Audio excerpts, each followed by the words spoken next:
Բարի գալուց ձևաբանության տակավորություն, որտեղ յուրաքանչյուր բառն ունի իր դերը։ Մեր պատմությունը կսկսենք ամենահզոր բնակչից՝ գոյական թագավորից։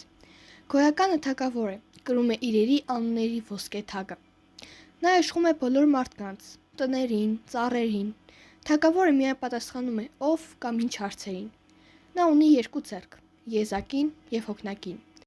Եվ ունի 7 ականջող, որոնցից կրում էր 5-ը, և ունի 8 զարդեր, որոնք ավելի հաճախ է կրում։ Գոյականը թագավորությունում գլխավոր հերոսն է։ Սակայն գոյական թագավորը միայնակ էր, մինչ նրա կողքին հայտնվեց ածական իշխանուհին։ Ածական իշխանուհին գույների և հատկանիշների կախարդական զգեստն է։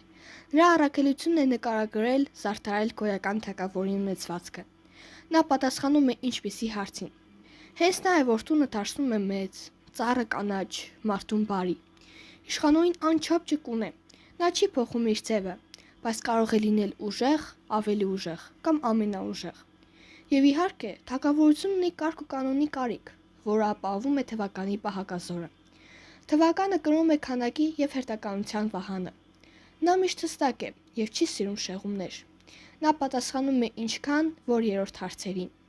Նա ունի երկու զորամաս, դրանք են քանակականը և դասականը։ Նա սերտորեն կապված է գոյական թագավորի հետ, հաշվելով իր ունեցվածքը։ Այսպիսով, ձևաբանության թագավորությունն ունի այլ բնակիչներ, որոնց մասին չի հասցրի խոսել։ Շնորհակալություն, ձեզ հետ Էլեն Հակոբյանն էր։